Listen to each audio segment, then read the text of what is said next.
चंद्रपुरात दगाफटका झाल्यानं परभणीमध्ये ठाकरेंसोबत जायचं की नाही याचा निर्णय काँग्रेसनं अजूनही घेतलेला नाहीये। काँग्रेस शिवसेना एकत्र येणार की भाजप काही खेळी करणार हे आजच्या निवडणुकीमध्ये स्पष्ट होईल। निर्णयाचा चेंडू सध्या पक्षश्रेष्ठींच्या कोर्टात प्रलंबित आहे। परभणीमध्ये ठाकरेंचे 25, काँग्रेसचे 12, भाजप 12, राष्ट्रवादी 11 आणि अपक्ष 5 असं संख्याबळ आहे, तर बहुमताचा आकडा आहे 33। दरम्यान सावध भूमिकेत असलेल्या काँग्रेस आणि ठाकरेंचे सगळे नगरसेवक सहलीवरून काल रात्री परभणीत दाखल झालेत। दरम्यान आज सकाळी शिवसेना आणि काँग्रेसच्या नेत्यांची एक बैठक पार पडेल।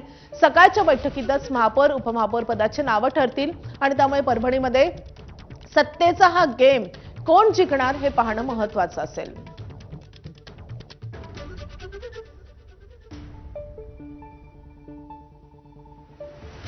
तर या संदर्भात अधिक तपशील देण्यासाठी आपले परभणीचे प्रतिनिधी पंकज क्षीरसागर सध्या आपल्या सोबत आहेत।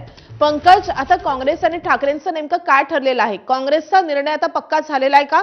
परभणीमध्ये ऐन वेळेला चंद्रपूरची पुनरावृत्ती होण्याची काही शक्यता वाटते का?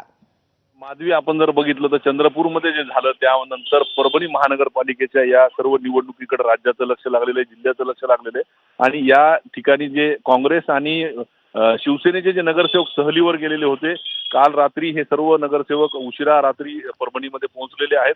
परभणीतील एका ठिकाणी त्यांना ठेवण्यात आलेलं आहे आणि राहुल पाटील असतील, शिवसेनेचे आमदार राहुल पाटील असतील, खासदार संजय जाधव असतील, काँग्रेसकडून माजी आमदार सुरेश देशमुख असतील, सिद्धार्थ हत्यामिरे असतील, त्याचबरोबर मुजाहिद खान यांची सर्वांची रात्री स्थानिक पातळीवरची जी बैठक आहे ती झालेली आहे आणि स्थानिक पातळीवरच्या नेत्यांचा एकसंघ राहण्याचा निर्णय जो आहे तो त्यांचा झालेला आहे। आता यामध्ये शिवसेनेचा महापौर कोण करायचा आणि काँग्रेसचा उपमहापौर कोण करायचा यामध्ये तिढा जो आहे तो कायम आहे आणि तो तिढा या आज सकाळी 8 वाजता जी बैठक होणार आहे त्या बैठकीमध्ये सुटेल असं सांगण्यात आलेलं आहे आणि 8 वाजता महत्त्वपूर्ण बैठक जी आहे ती दोन्ही पक्षाच्या नेत्यांची परभणीमध्ये होणार आहे आणि याच अनुषंगानं सगळ्यांचं लक्ष या बैठकीकडे लागलेलं आहे। शिवसेनेकडून 6 जणांनी महापौर पदासाठी उमेदवारी अर्ज दाखल केलेला आहे, तर काँग्रेसकडूनही 3 जणांनी महापौर पदासाठी अर्ज दाखल केलेला आहे। आता यामध्ये काँग्रेस आपली उमेदवारी मागे घेणार का याकडे सर्वांचं लक्ष लागलेलं आहे। शिवसेनेला ह्या सर्व काँग्रेस आणि शिवसेनेमध्ये ज्या काही तडजोडी होतात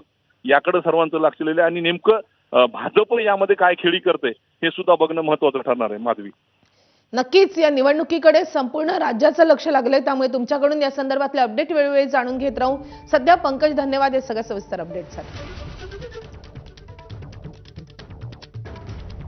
बघा, तुम्ही पाहिलं असेल की आम्ही इथं परभणीमध्ये सोबत लढलो आणि आमचं ठरलं होतं की महापौरच्या वेळेस बैठक घेऊन चर्चा करायची आणि नंतर ठरवायचं। पण हे कालचं जे झालेलं आहे की शिवसेनेनं उभाटा गटाने काँग्रेसला सोडून भाजपसोबत हातमिळवणी केली आहे। त्या संदर्भात आमचे पक्षाध्यक्ष असतील, आमचे प्रभारी असतील, आमच्या जिल्ह्याचे नेते असतील, आमची गांभीर्यपूर्वक इथं मिटिंग सध्या सुरू आहेत, चर्चा सुरू आहेत। तो पक्षश्रेष्ठ जे आदेश देतील आम्हाला ते आम्हाला मान्य राहील।